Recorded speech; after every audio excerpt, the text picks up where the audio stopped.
భయంగా ఉంది. మన ఊర్లో రోడ్లు వేస్తున్నట్టున్నారు. అదిగో రోడ్ ఇంజిన్ వస్తుంది. మావయ్య మన ఊర్లో రోడ్లు పడితే నాకు ముందే తెలుసు. బావా మన ఊర్లో రోడ్లు పడతాయంటే నాకంత విచిత్రంగాను కలలాగా ఉంది. నీకేంట్రా ఊర్లో అందరికీ అలాగే ఉంది. మేము పంచాయతీరాజ్ ఆఫీస్ నుంచి వస్తున్నామండి. మీరు చెప్పరా? ఈయన మా ఊరు ప్రెసిడెంట్ మిస్టర్ సీను. నమస్కారం. మీ ఊళ్ళో శివాలయానికి వెళ్ళే దారి చెప్తారా? శివాలయం ఇక్కడ నుంచి కుడి వైపు వెళ్ళండి. అక్కడ నుంచి తిన్నగా వెళ్ళి ఎడం పక్క వెళ్ళండి. అన్ని వంకరలు తిరగడం డైరెక్ట్ వెళ్తే శివాలయం వచ్చేస్తుంది కదా. వీడికి తెలియదండి, నేను చెప్పిందే కరెక్ట్ అండి. ఏమండి మీరు ఆగండి. అల్లుడు నువ్వు పాస్ నువ్వు కాదు, ఈ ఊరు ప్రెసిడెంట్ తెలిసినట్టుండు, తెలియనట్టుండు. అంతేగాని తెలియనట్టు మాట్లాడుకో. వీడు ఊరు కొత్త అండి, వీధులు తెలియండి. అయ్యోమయ్య మీరు ఉండండి. ఏంటే నేను ఈ ఊరు కొత్త, ఈ ఊరు పుట్టినప్పుడు నేను పుట్టాను. మెదడు లేకుండా మా బావ చెప్పినట్టు వీడు అయ్యోమయ్య చెప్పాడు కదా, చెప్పినట్టు వెళ్ళండి. నీకు శివాలయానికి వెళ్ళి దారి చేసింది కదా, వెంటనే పని మొదలు. Okay sir. జానబెత్తిలో మోసరాదు. అల్లుడు ఇవాళ నీకు నాకు కట్ట. ఏడోక మావయ్య. మావయ్య నీకు రోడ్ల గురించి తెలుసు, కానీ నేను ఎందుకు అలా చెప్పా నీకు తెలియదు మావయ్య. ఎందుకు చెప్పావు?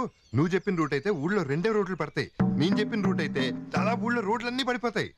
అయితే ఓకే అల్లుడు. ఎంత ఎత్తదిపోయేవాళ్ళు నువ్వు.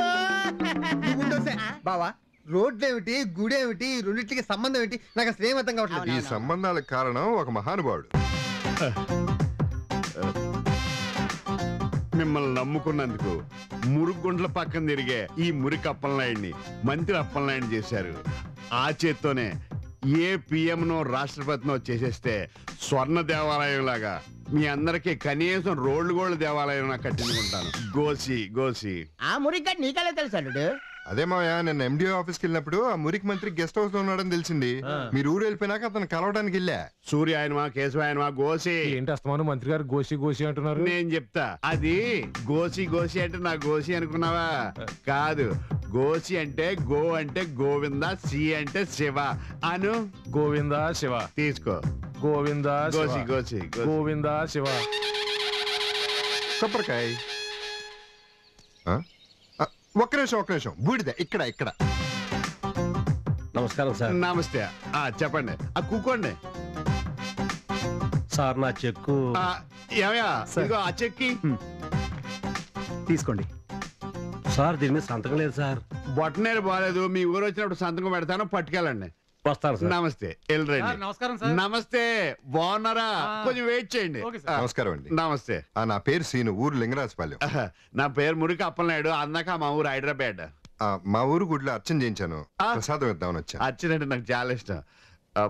గోసి విభూదేటి వింతగా ఉంది. మా ఊరు గుడిలో పైనుంచి డైరెక్ట్ గా రాలుతుందండి. అయితే మీ ఊరు గుడిని మా ఊరికి షిఫ్ట్ చేసేస్తాను. అలాగే. ఇంతకీ ఏ పని మీద వచ్చా నువ్వు? పనేం లేదండి, నేను మీ అభిమాన్ని. మీరు వచ్చారని తెలిసి ఒకసారి చూసి వెళ్దామని వచ్చాను. కూర్చో. నేను చిరంజీవిని కాదు, సచిన్ టెండూల్కర్ని కాదు. నాకు అభిమానులు ఏంటండి? ఒట్టి సినిమా వాళ్ళకి క్రికెటర్స్ కి అభిమానులు ఉంటారా? రాజకీయ నాయకులు ఉంటారేంటి? రాజీవ్ గాంధీకి లేరా, వాజ్పేయికి లేరా, చంద్రబాబుకి లేరా? నాతో వాళ్ళకి పోలికేటయా, భలే చెప్పు. ఇప్పుడు నాదొక చిన్న కోరికండి. పెద్ద కోరికైనా పర్లేదు, చెప్పు. మనం తీరుతుంది. మా ఊర్లో ఒక శివాలయం ఉంది. ఆ గుడి చుట్టూ 108 ప్రదక్షిణాలు చేశారనుకోండి, మీ మనసులో ఉన్న కోరికలన్నీ తీరిపోతాయి. ఏ కోరికైనా తీరిపోద్దా? ఎంత పెద్ద కోరికైనా తీరిపోతుందండి. ఇప్పుడు మీరు ఎంతకంటే పెద్ద మంత్రి కావాలనుకుంటే అది కూడా అయిపోతారు. నా చిరకాల వాంచదే కదా. రేపే మనం ఆ ఊరు వెళ్తున్నాం. రేపు కాదండి, వచ్చే శనివారం శని త్రయోదశి, చాలా మంచి రోజు. ఆ రోజు వస్తే మీకు చాలా మంచి జరుగుతుంది. డైరీలో రాసుకో, ఏర్పాట్లు అన్ని చేయి. అలాగే సార్. గోసి నమస్కారం. బావా ఐడియా సూపర్. ఈ దెబ్బతో ఈ ఊర్లో నీ పేరు మారుమోగిపోతుంది అంతే. అవునా?